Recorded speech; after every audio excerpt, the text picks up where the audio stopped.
Um, Welcome to the Two Generations podcast. We are here for episode 4 with April, fairy godmother in the house. I know it's 4 episodes. Hello. And we're still getting it together. We just had a meeting before this show and we're like, let's change this. Let's change this up. And so I want you to be prepared for some exciting things. My name is April. I am that side of the generation. Obviously, I cannot even know. She is Eden. I am Eden. Younger. And we're going to talk about differences in generational thought process, spirituality, how to get through each day, how to make decisions about where we live, our career, sex, relationships, family issues. Oh, yeah, Eden, like she's never had sex. She's married. Oh, now she's going to be embarrassed. One thing about getting older is you do lose the filter. I know now why people retire, because they're just tired of it. You know, like I see people that are older and they're just like, I don't need to put up with this. I think they got tired. So if I need a filter, you can just go. Okay, that's going to be the new thing. But I don't think we need a filter. I think everybody listening is pretty open-minded, 18 plus. Yeah, well, my mom is not here, thank God. So I don't have a mother that's going to dip in like yours and your family. I have a little bit more freedom. Welcome everybody to the show. Eden and I found each other, and we have just corroborated our mind that we're pretty much have a lot of the same interests, growth aspects. We're really into maximizing our earth experience and being the best we can. And one of the ways we found that works, and Eden, tell us how one of the things that we know we have to do to elevate our energy. One thing? What? Are we talking about like our topic today? Yes. One. Okay, so we're breaking our topic today. Okay, because I go off on a tangent. Okay. Today's topic, we are being grateful. We're talking about being grateful, really. That I feel like that's a topic in itself, one of the biggest topics we can get into. And like you said, April, it's one thing that can really change our energy. So today we're really going to get into that. In the next 20 minutes, we're going to talk all about what it is to be grateful, how you can practice being grateful, what are some good things that you can gain out of having this practice in your life. It's incredible, by the way. And April here, she has the wisdom of the baby boomers. She has the wisdom of the previous generation to talk to us a little bit about, the truth about what it is to be grateful, especially when you've gone through so much of your life. You have a lot to share with us, right? Yeah. And the funny thing about it is, as I age, I become more grateful. So don't worry if you're struggling with finding things to be grateful for. These are the best days of our lives and for yours. And as we look back on our lives, we go, wow, that was better than I thought. That was more fun than I thought. That was a time. So, if we could go back and just realize that each moment is a great moment, even if you're going through some really yucky stuff, trust me, to be grateful in that when you get older, it will happen to you. And I know you may not believe it. You're like, I'm never going to be grateful for what I'm going through right now. I mean, this just is the worst. But you will see, if you are grateful, that you will see the lining in the gray sky of what that did for your character, what that did for where you stand today, and all of you. And I studied the Kabbalah, and the Kabbalah states that, one thing I'm always grateful, because this kind of put me on my toes. If you are not grateful for what you have, not only will you not get more, but it will be diminished because you are grateful for it. So do you study Kabbalah? I used to when I was younger. I knew that. God, I should have put a better house on that one. I used to when I was younger. I do come from a background of like a religious Jewish background, so I did grow up with that mentality and that knowledge. Today, I more have that knowledge. I do less of the actual studying.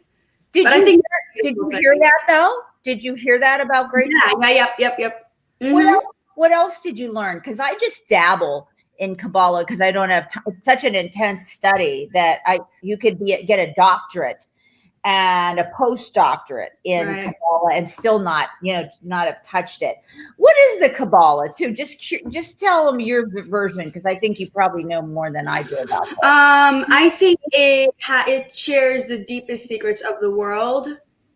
It's like the book of knowledge, so to speak. It shares with you secrets of the universe that we don't know if we wouldn't actually put the time to study, like numbers and letters and the stars and the cosmos and your signs and things that are happening in your life. And it's just, it's so deep that so many people will never understand it fully. Yeah, like even the tree of life and how everything's connected and the Star of David and what all the points mean. And I mean, it's so, but one of their premises is gratitude. And I did get that out of it because I don't want to lose what I have. I mean, especially if I'm going through a bad time, I'm like, oh my God, if I'm not grateful, I could lose this.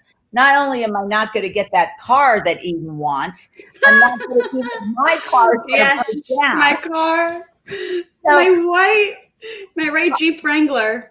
How do you show gratitude then? So we know it's important. It's part of history. It's part of the laws of the universe, the mysticism that has carried many, many high scholars through their lives and through the hardest of times, getting over humps that we all have. We're all here for lessons. So how would we fit gratitude into a lesson that or a bad time? Or how do you do that when you're in like a really crappy place, Eden? How do you still have gratitude? Because a lot of us right now with COVID and jobs and this and that. Right. It's not easy. It's not easy at all. It's not easy being my age. My body's falling apart. April, be grateful. I know. I'm grateful. Listen, there's no one way, there's no one path to being grateful. People can be grateful for so many things, and there's so many different ways to actually practice this. But I actually made it easier for myself by creating a list of things that I can be grateful for, starting from the most basic of things that we don't even give thought to, like the fact that I can see and breathe, exactly, the fact that I know that I have some knowledge in how to de-stress myself when I'm anxious or stressed. That I have family, I have a beautiful home, I have a husband, I have a job. So many people don't have jobs right now. The fact that I'm working and I have a job is a blessing. And waking up every morning to the knowledge that you have so much more than 80% of the people in the entire world, that's enough for you to be grateful. You know?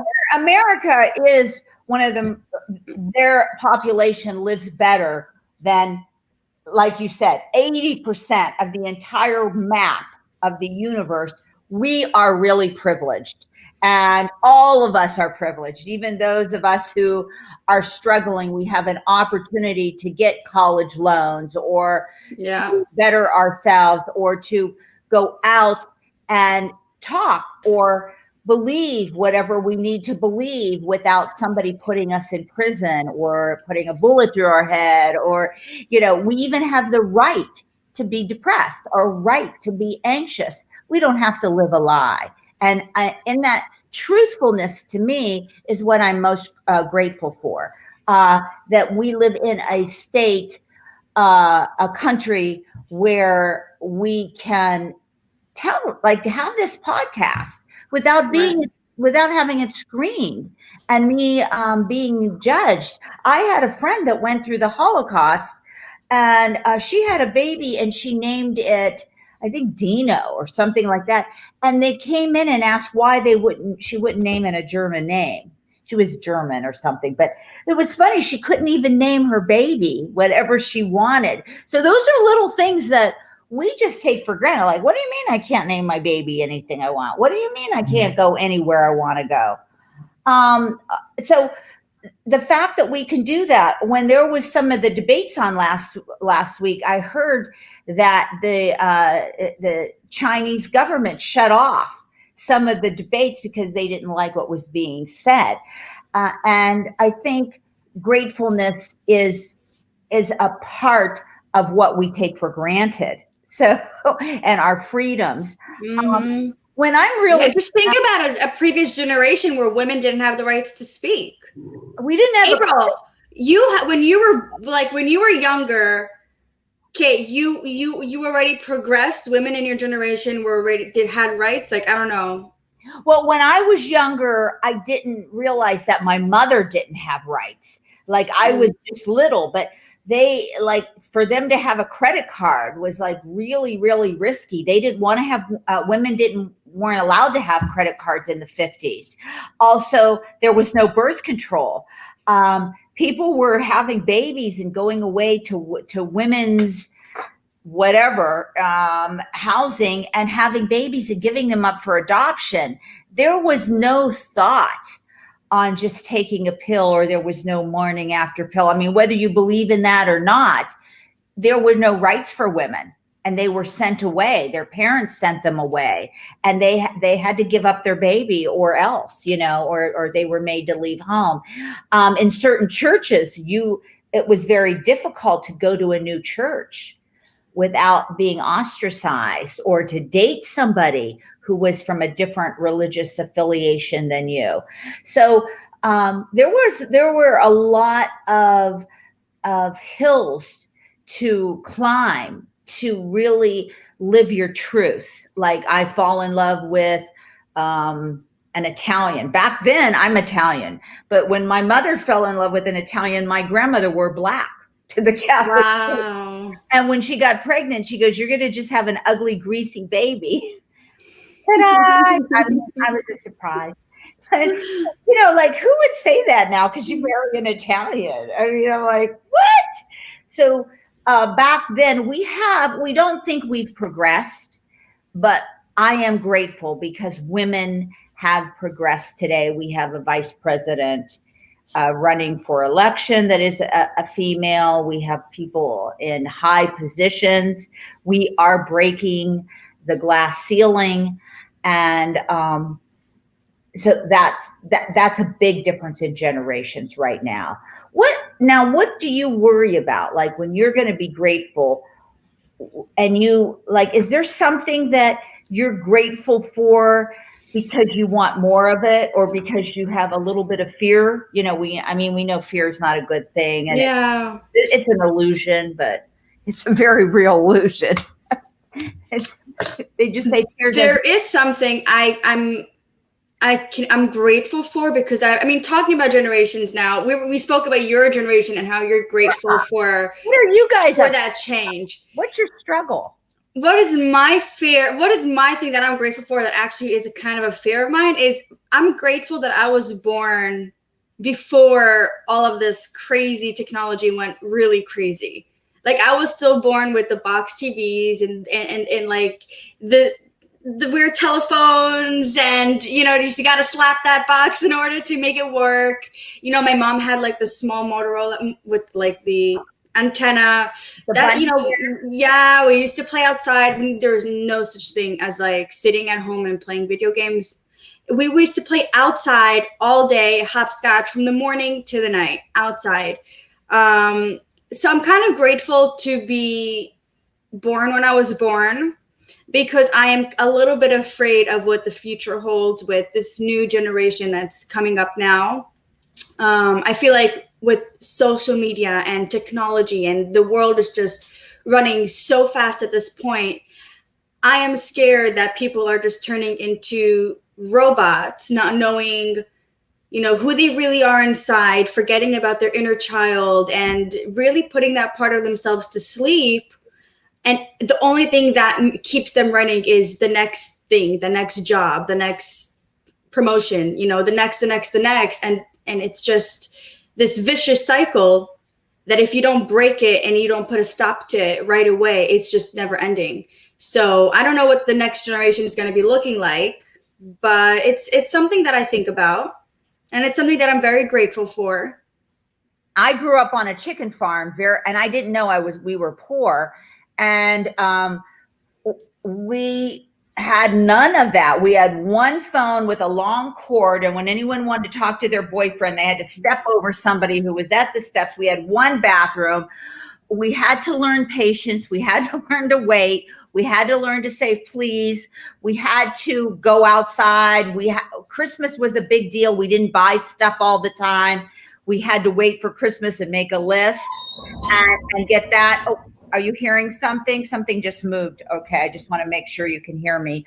I think Jacob is downstairs moving a fridge or something. I'm not joking. So if you just heard that. We're so grateful for husbands who can move big things.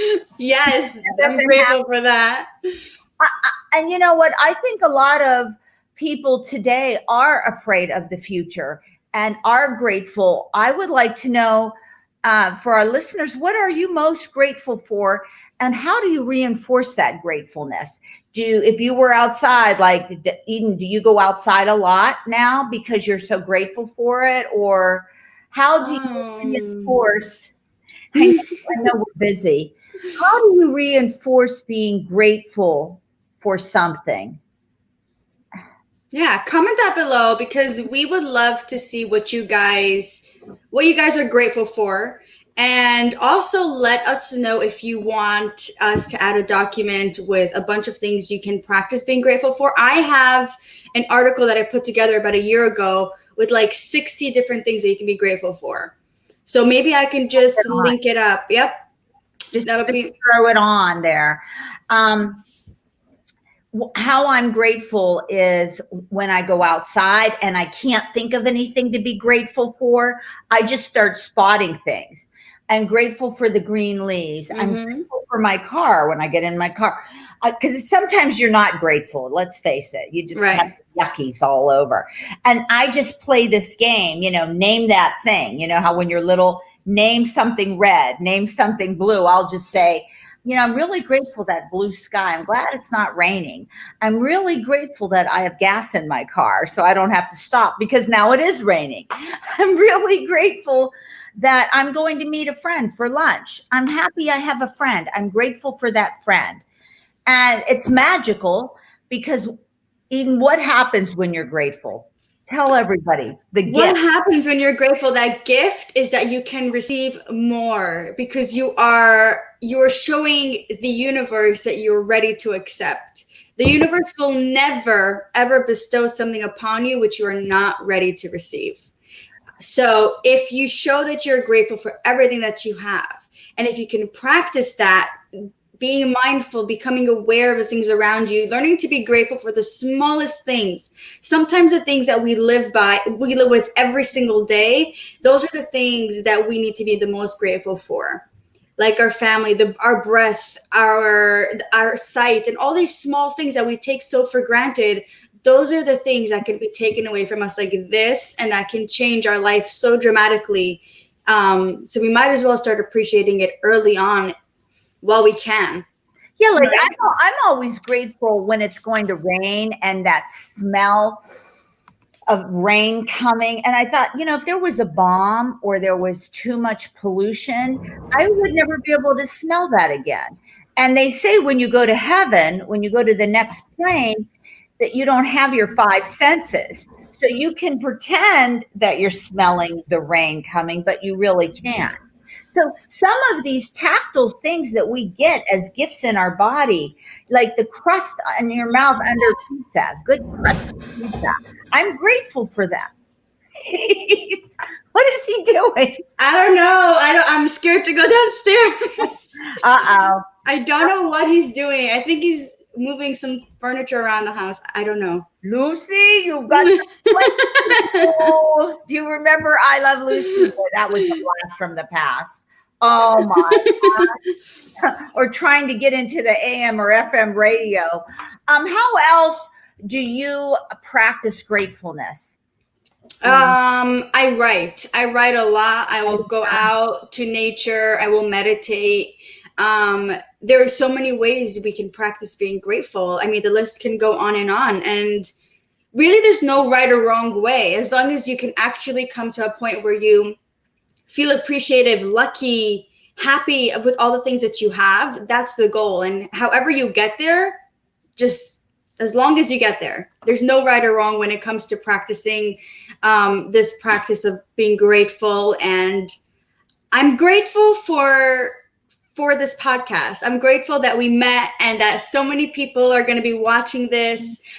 Jacob's going to probably watch this, so he's going to see the noise that he made in the background, if it even caught on. Well, and that's the beauty of gratefulness. When you're grateful, you become more open. Your becomes more open, and then you're more receptive to people. 100%. Coming into your space, enlarging your energy, and always wanting to know, how can I grow? People are like, how can I get there? How can I get there? I want to be over there. You get over there by starting here. You get over to the next job by being in the place right now. You said that, and that gave me like my heart flutters. That really went well. Well, good. That is how, I always, when I was younger, or even now, I'm thinking, now I want to retire. Now I want to go to Florida. Now, how do I do that? By being in the now. Now gratefulness, because as long as you're longing for something, you're saying you don't have it. Yes. Preach it, fairy godmother. Preacher in the house. When you're longing for it, that is like a denial. That is a negative energy. When you're afraid you can't have it, that is a negative thought process, and it makes you dense. Remember, energy breeds energy. The higher frequency you turn your radio up, the better the sound waves. And we want good sound waves going out so that they can come in. Fear, negativity, jealousy, cattiness, sarcasm, self-doubt, not loving your body. The list goes on. Right, even about weight, when you keep saying, I'm too fat, or I'm not good enough, you eat more. I found out the worse I feel, the more I eat, the worse.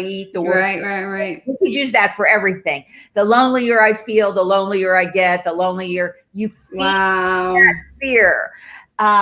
The more I don't have money, the more I won't have money. The more I don't have money, the more I don't have money, the more you won't have money.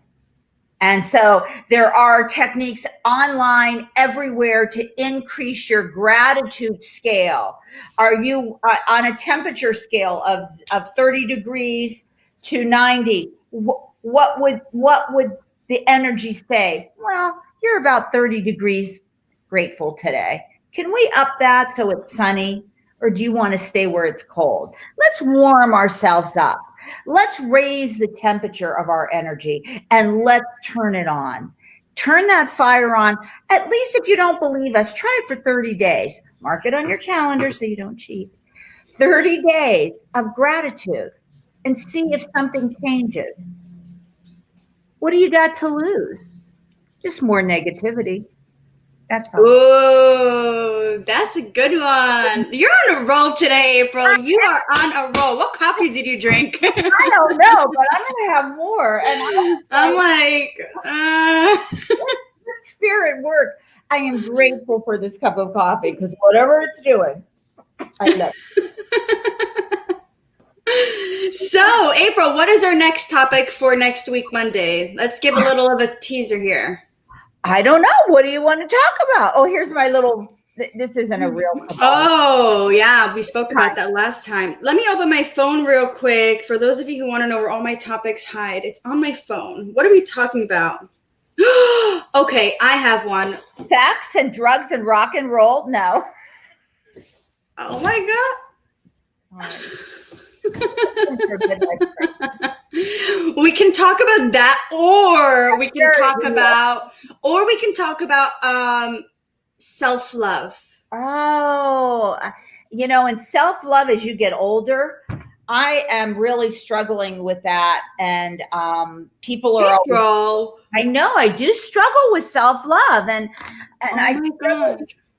I need, like, that's why I like to be with Eden and younger girls. You guys infuse me with this great energy. And that's another way to be grateful, is hang out with grateful people, because it kind of seeps onto you and you're like, yeah, I get it. I'm pretty, I can be grateful about that too. So here's what we're going to do for next week.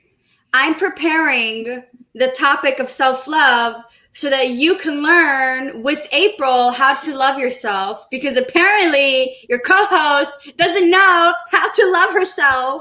I mean, and I did it 20. When I was frustrated, I would take a new job. I would go out there. I didn't know what the heck I was doing. I'm a young teacher. But as you get older, you're like, I don't know. I don't know if I can compete with that technology. I don't know. And I have more skills than I ever had in my life, more experience. But for some reason, for me at least, aging for me has not always been what I envisioned it. But anyhow, April, I will give you the biggest hug ever. We'll talk about it next week. COVID hug.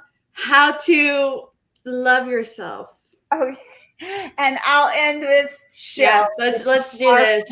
By the way, could we stop for a second? And whoever's watching this right now, could you do this with us? Could we do this like all together? Okay. And we are energy, and energy does travel through technology, because technology, everything is energy. Even if you're hearing this at another time, this energy works. So don't just say, oh, that was recorded before, it's not alive. Yeah. Energy is alive, it never dies. All right. Okay. I love you. I praise you. I appreciate you. You are God's child. Great things happen to you. Nothing can stop it. And so it is. This is your fairy godmother and the assistant that is the young, growing person of the new age. And ooh la la. bibbidi bobbidi boo. Bibbidi bobbidi boo, my friends. We love you, and we will see you next week. Have a great week. God bless.